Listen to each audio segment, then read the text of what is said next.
उत्तराखंड के हल्द्वानी भनपुलपुरा में पिछले 2 हफ्तों से लगातार प्रदर्शन चल रहा है।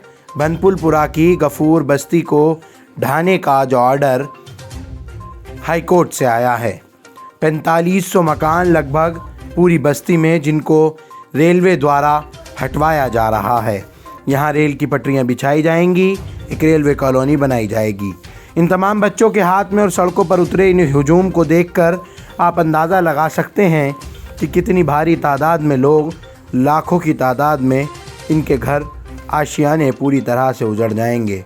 सवाल तो यही है कि आशियाने बनवाते क्यों हैं जब उजाड़ने ही होते हैं। इन बच्चों के हाथ में जवाब दो, हमारे भविष्य का क्या होगा और अब हम किस स्कूल में पढ़ने जाएंगे, क्योंकि शिक्षा संस्थान, मंदिर, मस्जिद और गुरुद्वारा हो या फिर दूसरे धार्मिक स्थल हो, सबको ढाने का प्रोग्राम हाई कोर्ट के फरमान से आया है।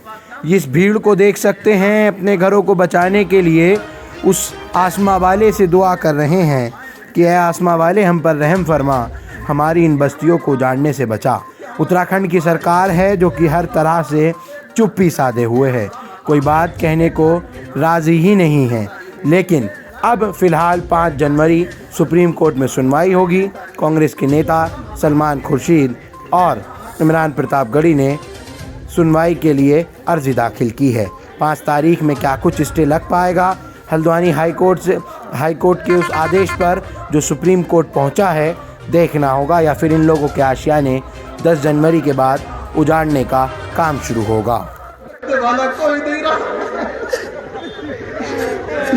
अल्लाह हमें सीने से लगाने वाला कोई नहीं रहा। अल्लाह इन माँ बहनों के सरों पर आंचल रखने वाला कोई नहीं रहा। तेरा हबीब होता और यकीनन तूने कारगुजारी पहुंचा दी है। तेरे हबीब को पता है और वो अपने आरामगाह में बेचैन है। अल्लाह तेरा हबीब दुनिया में रहा, बहुत बेचैन रहा, दूध पत्थर बांधे। अल्लाह सारी इंसानियत की हिदायत की भीख मांगता रहा, सबको समझाता रहा, लोगों ने नुकसान पहुंचाया, जुल्म करा। आज वो अपनी आरामगाह में है, आज भी वो बेचैन है, आज भी वो बेचैन है। उस उम्मत के मानने वालों के अल्लाह पर से हालात साजगार कर फरमा दीजिए। अल्लाह हमारे नबी को सलाम पहुंचा दीजिए। हमारे अल्लाह वो तो रहमतुल्लिल आलमीन बनकर आया था। अल्लाह एक मर्तबा अल्लाह तेरा हबीब एक बाग में गए।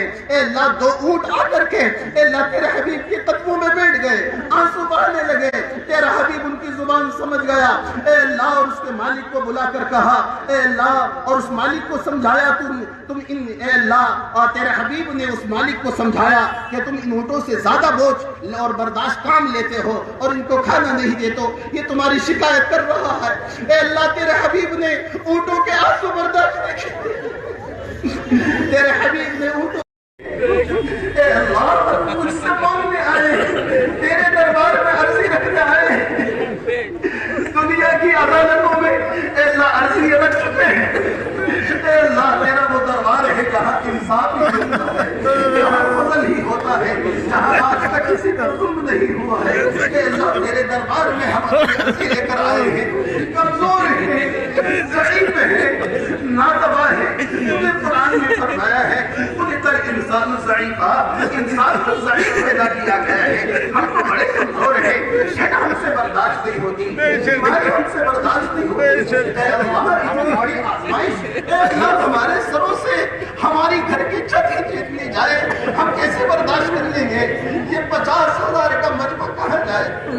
अल्लाह दुनिया सारी जानती है, अल्लाह दुनिया इसको अच्छी तरह से जानती है। रेल में इंसानियत की ज्यादा जरूरत है या घर इंसान के लिए ज्यादा जरूरी है? अल्लाह नरमी और मोहब्बत मेरे कब्जे में है। मेरे मौला इन आशियानों को डूबने से बचा ले। या अल्लाह बच्चों को बेघर होने से बचा ले। या अल्लाह इन बूढ़े माँ बाप को बेघर होने से बचा ले। इनका तड़का करके घर को बनाया मेरे मौला, अब इस घर को टूटा हुआ कैसे देखेंगे? अल्लाह के दुखों की या अल्लाह दवा बना दे। अल्लाह हुकूमत के दिल में अपनी याद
बाजार जाना भी खत्म हो गया। मैं पोती पोतों की हो गई, मैं भी बड़ी हो गई, बुढ़िया हो गई हूँ, पर हम यहाँ से कहाँ जाएंगे? ये नन्हे मासूम बच्चे हैं, मस्जिद मंदिर है, मस्जिद सब चीजें, यहाँ से कहाँ जाएंगे? ये इतने बूढ़े हैं, यहाँ कोई कितना बीमार है, कोई लाचार है, कोई अपाज है, कोई लूला है, कोई लंगड़ा, कहाँ जाएंगे? वो कहाँ लेके जाएंगे? हम उन्हें बताओ। हम कहते हैं हमारी गुजारिश थी कि हमें नहीं कहीं जाना चाहिए, ना हमारे घर तोड़ने चाहिए, ना हमारी मस्जिद, ना हमारा मंदिर, कुछ नहीं जाना चाहिए। हम सब मिलकर रहना चाहते हैं यहाँ पर, हम बहन भाई बना के रहना चाहते हैं, हम अखलाक और मोहब्बत से रहना चाहते हैं, हम कोई लड़ाई झगड़ा नहीं चाहते। हम हाथ जोड़ के कहते हैं, हमारी विनती है, हमारे घर मत तोड़िए, हमें बेसहारा मत करिए, हम बेसहारा है, हमारा कोई सहारा नहीं है। हम इन मासूमों को लेकर कहाँ जाएंगे? कहाँ जाके पड़ेंगे? आप ही बताइए, हम कहाँ जाएंगे? हमें इंसाफ चाहिए, हमें अपना घर चाहिए, हमें अपनी टूटी फूटी मनैया चाहिए, हमें हम लावारिस हो जाएंगे, हम कहाँ जाएंगे? हमारा तो कोई सहारा भी नहीं है खुदा के अलावा। आप पहले खुदा है होनी चाहिए, हमें बेसहारा मत कर दीजिए। हम कह रहे हैं हमारे बहन भाई मासूम, पढ़ाई लिखाई सब टूट जाएगी, सब बिखर जाएंगे, हम दाने की तरह बिखर जाएंगे, सब पूजा पाठ सब करते हैं, ये मासूम बिखर जाएंगे, इनकी पढ़ाई बेकार हो जाएंगी, इनके तालीम इस्लाम बेकार हो जाएंगे। हम यही दुआ करते हैं, हमारी खुदाई से हमें घर से बेकार मत करिए, हमारे लिए मदद होनी चाहिए, हमारा इंसाफ होना चाहिए। बाहर निकलना शुरू, इतनी ठंड में भी, इतनी ठंड में महिलाएं बच्चे सब निकल गई। आज सूर्य दर्शन नहीं हुए हैं इस इलाके में। हाँ, आप देखेंगे ठंड भी यहाँ पर काफी है और यहाँ पर धीरे धीरे कोहरा भी हो रहा है और जगह जगह पर ये आप देख रहे हैं धुआं भी है, यानी कि लोग जो है आज अलाव लगा कर ये धरने पर बैठे हैं। जगह जगह घरों के आगे अलाव लगा हुआ है। कोई लॉ एंड ऑर्डर की स्थिति तो यहाँ पर इस तरह की नहीं है। अभी पुलिस की गाड़ी यहाँ से निकली है। हाँ। लॉ एंड ऑर्डर की अगर कोई स्थिति कुछ खराब होती हुई दिखती तो वो यहाँ लोगों को डायरेक्शन देते। अच्छा, अभी आपकी मांग क्या है? मैं यहाँ पर इलाके के लोगों की मांग क्या है जो आपके शब्दों से मैं जानना इलाके के चाहूँ। लोग, जो मैंने बताया कि एक असमंजस की स्थिति बनी हुई है, रेलवे द्वारा 29 एकड़ जमीन अपनी अतिक्रमित बताई गई थी और पता ये चल रहा है कि 78 एकड़ में से अब अतिक्रमण हटाया जाएगा। मतलब 78 एकड़ के जो लोग हैं वो उनको अतिक्रमणकारी घोषित हो गए हैं। तो लोग नाराज हैं और परेशान हैं कि 29 एकड़ तो वहाँ रेलवे स्टेशन के आसपास जो लगी हुई वहाँ आबादी है, 29 एकड़ तो वहाँ पर है जमीन। इंदिरा नगर 29 एकड़ में कैसे हो गया? वो 78 एकड़ जो कहकर जो नोटिस दिए गए और तमाम जो उनको अभी नक्शा दिखाकर सुप्रीम कोर्ट ने पीपी एक्ट के तहत कार्रवाई करके बेदखली करने के लिए कहा था। हाँ, 29 एकड़ में। ओके। अच्छा, सुप्रीम कोर्ट ने 29 एकड़ में कहा था कि 78 एकड़ कहाँ से आ गया? कोर्ट का ऑर्डर अभी भी यहाँ मेरे पास भी है, बहुत सारे लोगों के पास भी है। हाँ, सुप्रीम कोर्ट का 2017 ठीक है, पीडीएफ फाइल में होगा। हाँ जी। तो जब रेलवे ने उस पर सुनवाई करते हुए और पीपी एक्ट के तहत एविक्शन का ऑर्डर जारी किए तो वो 78 एकड़ में कर दिए, जबकि वो 29 एकड़ में ही होने चाहिए। अच्छा, मैं अभी सुप्रीम कोर्ट का स्टेटस क्या है? क्या लोगों को जानकारी है कि सुप्रीम कोर्ट में क्या चल रहा है? देखिए, खबर ये मिल रही है कि कई सारी पिटीशन सुप्रीम कोर्ट में दाखिल हो चुकी हैं। ओके। और संभवतः 2 तारीख तक सुनवाई होनी शुरू हो जाएगी। अच्छा, 2 तारीख कितनी पिटीशन जाएंगी इसके बारे में अभी अंदाजा नहीं है। इस बार पहले से भी ज्यादा शायद सुप्रीम कोर्ट में लोग दरवाजा खटखटाने वाले हैं। बड़े वकील वहाँ पर बड़े चेहरों के साथ खड़े हो रहे हैं जो यहाँ के सारे मौकिफ और यहाँ के जो सारे सवाल हैं वो सुप्रीम कोर्ट के सामने रख रहे हैं। एक बात, इस पूरे प्रकरण में एक बात कॉमन है, कोई भी व्यक्ति कानून व्यवस्था को खराब करने की मंशा नहीं रखता है। कोई पत्थर, कोई नारेबाजी, कुछ चलाने की मंशा नहीं रखता है। आप यहाँ इतनी देर से खड़े हैं, आपको एक भी नारा नहीं सुनाई दिया होगा। हाँ बिल्कुल, यहाँ पर मैं देख रहा हूँ बड़ी शांतिप्रिय और गांधीवादी तरीके से। बिल्कुल शांतिप्रिय तरीके से लोग यहाँ पर बैठे हुए हैं। वो ये बताना चाहते हैं कि हम रेलवे अच्छा, चाहते क्या है ये मुझे बता दीजिए। वो ये बताना चाहते हैं कि हम रेलवे की जमीन पर काबिज नहीं है। रेलवे ने जो अपना हलफनामा पहले दिया था, रेलवे उस पर रहे। जो हलफनामा दिया था वो उस पर रहे। मैं अब यहाँ से जो तस्वीरें हैं मैं पुलिस की ओर लेके चलता हूँ कि यहाँ पर पुलिस यहाँ पर किस तरह से खड़ी है, किस तरह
उत्तराखंड के हल्द्वानी भनपुलपुरा में 4500 मकानों को, एक पूरी बस्ती को उजाड़ने का काम हाई कोर्ट के ऑर्डर के बाद रेलवे कॉलोनी, रेलवे लाइन बिछाई जाएगी, उसको लेकर किया जा रहा है। हाई कोर्ट का आदेश आ चुका है, लेकिन अब भारतीय कांग्रेस पार्टी पूरी तरह से हल्द्वानी के मसले में जब इसने पूरा तूल पकड़ा है तो वो भी मैदान में आ गई है। जबकि हमने पहले ही आपको दिखाया किस तरह से हल्द्वानी में वहां पूरी तरह से प्रदर्शन किए जा रहे हैं, दुआएं की जा रही हैं, ना तो मंदिर, मस्जिद, गिरजाघर और शिक्षा संस्थान, कॉलेज, तमाम चीजों को उजाड़ने का काम हाईकोर्ट के ऑर्डर के बाद किया जा रहा है। आखिर सवाल तो यही है कि जब बनते हैं उस वक्त रोकते क्यों नहीं? अगर इनको अवैध कहा जाता है, क्यों जब 70 सालों से यहाँ लोग रह रहे हैं उस पर पूरी तरह से जो है वो ब्रेक नहीं लग सकता है, बल्कि बनाने दिया जाता है, और बनाने देते हैं तो फिर उजाड़ते क्यों हैं? इस वक्त मेरे साथ बात करने के लिए हकीम सिराजुद्दीन दौला साहब हैं, जो सोशल वर्कर भी हैं। हल्द्वानी का मामला ये सामने आया है, बहुत बड़ा मामला है। 4500 मकान लगभग जो है वो उन पर बिल्डोजर जो है वो चलेगा हाईकोर्ट के आदेश के बाद। जी देखिए, असल में क्या है कि जो तारीख डली है और अभी सुप्रीम कोर्ट के अंदर में ये बात गई है। पहली बात तो ये है कि देखिए एक इतना बड़ा मसला है और ये एक कम्युनिटी को टारगेट किया जा रहा है, क्योंकि वहाँ देखिए जो 95% है वो मुस्लिम आबादी है। तो अब क्या है कि आप देख रहे हैं कि उस वक्त से कि उनके बाप दादा और बाप दादा के बाप दादा चले गए हैं। लेकिन हकीम साहब, इसमें एक कम्युनिटी नहीं है, मंदिरों को भी जो है वो बिल्डोज किया जाएगा, मस्जिद भी, और तमाम धर्म के लोग हैं इस बीच में। देखिए असल में क्या चीज है कि ये एक सोची समझी बात है, ये भारतीय जनता पार्टी की। अब देखिए इस ठंड में जो कि जिसको अब ये अतिक्रमण नाम दिया गया है, ब्रिटिश के जमाने का स्कूल वहाँ मौजूद है। बताइए इतने पुराना स्कूल कैसे बना? और जो जिसको आज ये कहा जा रहा है कि कब्जा किया गया है, आज रेलवे से कब्जा मुक्त कराएगी, तो अगर ऐसा मामला तो हाउस टैक्स क्यों भरा, और फिर उसका बिजली के बिल वहाँ खंबे क्यों लगाए, और पानी के बिल, तो लोगों ने इतना कुछ दे दिया है और वो वहाँ पर 100 साल से रह रहे हैं। मैंने आपसे बताया ब्रिटिश के जमाने का स्कूल वहाँ मौजूद है। तो फिर ये लोग उस वक्त में शासन या प्रशासन ने नहीं देखा, या जो रजिस्ट्रार जो वहाँ बैठे थे, जो रजिस्ट्री लोग करते थे, खरीदते थे, बनाते थे, और 5-5 मंजिले मकान, ये भी नहीं कि एक मंजिल मकान है। नहीं, ये तमाम चीजें तो उत्तराखंड में सरकार के हाथ में नहीं, बल्कि हाईकोर्ट के ऑर्डर के बाद होने जा रहा है। तो इसमें सरकार की दखलंदाजी कम है, जबकि लोगों ने मिलकर वहाँ मुख्यमंत्री पुष्कर सिंह धामी को जो है दिया है कि राज्य सरकार भी सुप्रीम कोर्ट में इसके खिलाफ जाए। देखिए ऐसा है ना, अब आप देखिए ऐसी ठंड में लोग वहाँ पर बैठे हैं, तो हमारे माननीय प्रधानमंत्री जी को हस्तक्षेप करना चाहिए, प्रधानमंत्री को करना चाहिए, और वो देख नहीं रहे हैं। हालांकि इतना बड़ा हमला है, वो रोड के ऊपर है, छोटे छोटे बच्चे अपने स्कूल बचाने के लिए वहाँ बैठ रहे हैं, और दुआएं हो रही हैं, लोग रो रहे हैं कि उनके मकान के अलावा उनके पास क्या है, और सरकार कहाँ है? सरकार को तो देखना चाहिए ना। ये छोटा मसला नहीं है, ये बहुत बड़ी बात है कि इतने छोटे छोटे बच्चे और औरतें, और देखिए अगर औरतें अब सड़कों पे आई हैं तो इन लोगों के दिलों पेटों में दर्द हो गया, ये आई हुई करना शुरू हो गए। इसको कह रहे कि जैसे शाहीन बाग का मुद्दा था और इन्होंने औरतों को आगे कर दिया था। तो अब कहने वाली बात है कि चाहे आप मंदिर की बात ले लें, लेकिन मसला तो सिर्फ एक मुसलमानों पे आ रहा है। वो कह रहे कि फिर से इन्होंने अपनी औरतों को सड़कों पे उतार दिया। अरे भाई, मुसलमानों की औरतें पढ़ी लिखी औरतें हैं। ये जरूर आप ठीक कह रहे हैं कि कुछ एक तबका है जो पूरी तरह से जो है मुसलमानों को टारगेट कर रहा है, अवैध कब्जे उनको दिखा रहा है। लेकिन मैं आप लोगों को बताने की कोशिश करूं, ठीक अब से 2 दिन पहले जो 2022 का साल गुजरा है, उसमें प्रधानमंत्री नरेंद्र मोदी ने कहा था, मेरा सपना है हर भारतीय नागरिक पर अपना मकान हो, अपनी छत हो, अपना जो है रहने के लिए उसके पास मकान हो। लेकिन ये भनपुलपुरा की जो पूरी बस्ती है, 4500 मकान हैं, 3-3 मंजिल 4-4 मंजिल बनी हुई इमारतें हैं, उनको जमींदोज करने का हाईकोर्ट ने ऑर्डर दिया है। लेकिन क्या लगता है, अभी भारतीय जनता पार्टी की सरकार है, दखलंदाजी देगी, रुकवा पाएंगे? 5 जनवरी को सलमान खुर्शीद कांग्रेस नेता इमरान प्रतापगढ़ी सुप्रीम कोर्ट पहुंचे हैं, सुनवाई वहां जो है वो की जानी है। देखिए जैसे कि इमरान प्रतापगढ़ी हैं और सलमान खुर्शीद हैं, उन्होंने पूरा वो लगे हैं, मगर इसमें देखिए ये प्रधानमंत्री जो हमारे देश के वजीर आजम हैं, इनको देखना चाहिए कि ये इस टाइम इन्होंने जो वादा किया था अपना, और ये कहते हैं कि सबका साथ और सबका विकास, तो अब वो बात देखने को मिलनी चाहिए कि वो सबका साथ और सबका विकास जो है वो कहाँ है। कि आज जो अतिक्रमण है उसको तो हटाया जाना चाहिए ना। अगर जो अतिक्रमण है वो रोड के किनारे है, जो एक बस्ती है, गफूर बस्ती है, और जो पटरियों के ऊपर है, तो बेशक उनको हटा देना देना चाहिए। लेकिन 3900 एकड़ जमीन मांगना, कि वो तो देखिए पूरा 17 नंबर, पूरे 12 नंबर और यानी कि 8 नंबर, वो तो पूरा एक हाईवे बसता है जो मेन हाईवे है, सिर्फ वहां तक के लिए। तो वहां तक लैंड तो थी नहीं। ये जितना बताया जा रहा है कि पहले तो सिर्फ 29 एकड़ पे बात थी, 3900 एकड़ पे आ गई। तो ये कहीं ना कहीं देखा जा रहा है कि एक ही कम्युनिटी को जो है टारगेट किया जा रहा है। यानी अगर अब इन लोगों को मांग ये भी की जा रही है एक तबके की तरफ से कि इन 4500 लोगों को पहले यहाँ से अगर हटाना ही है, रेलवे लाइन यहीं बिछानी है, तो यहाँ से हटाकर कहीं और शिफ्ट किया जाए, उनको मकान दिए जाए और उसके बाद यहाँ उनको लाया जाए। देखिए जैसे कि चूंकि अगर ये कहते हैं कि रेलवे की जमीन है, या अगर वहां पर रेलवे के लिए कोई अटैक बनना है और कोई दिक्कत है, तो जो हमारी सरकार है, जो और लोग हैं, वो इसका बीच का रास्ता निकालें। इतने बड़े लोग और जो इतनी बड़ी के 4500 घर, उसमें कितने लोग रहते होंगे, तो उनके लिए या तो कोई प्लॉटिंग की जाए या उनको किसी घर में शिफ्ट कर दिया जाए। बिल्कुल। उसके बाद में फिर वो चाहे जहाँ लैंड डालें, चाहे जो करें, कोई दिक्कत वाली बात नहीं। यानी उनको आस्थाना रहने के लिए, जी, सर छुपाने के लिए छत देनी चाहिए। छत देनी चाहिए, क्योंकि अगर ये हाई कोर्ट का मामला है और हाई कोर्ट ने सुनवाई कर दी है, तो हमारे जो माननीय अब जो चले गए हैं, जो मतलब कि सुप्रीम कोर्ट के अंदर में बात चली, सुनवाई होनी है, तो फिर इसमें ये आना चाहिए कि जो लोग हैं, जो लोग जमीन अपने घरों को तुड़वाएंगे, तो वो कहाँ जाएंगे? उनके रहने के लिए कोई तो व्यवस्था करनी चाहिए सरकार को। आपको लगता है कि सुप्रीम कोर्ट इसमें दखल अंदाजी देगा? 5 तारीख को सुनवाई होगी। लोगों को, भनपुलपुरा के पूरे हल्द्वानी के लोगों को ये उम्मीद है कि इस पर सुप्रीम कोर्ट स्टे लगाएगा, ये पूरा मामला बुलडोजर का रुक जाएगा।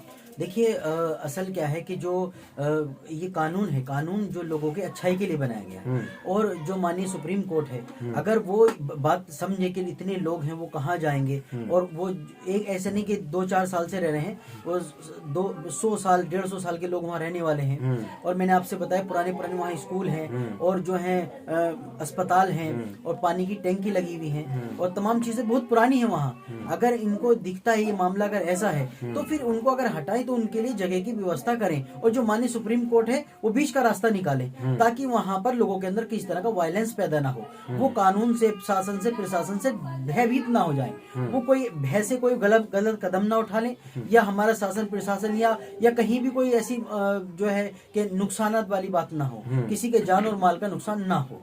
बिल्कुल। तो आप सुन रहे थे हकीम सिराजुद्दीन दौला को।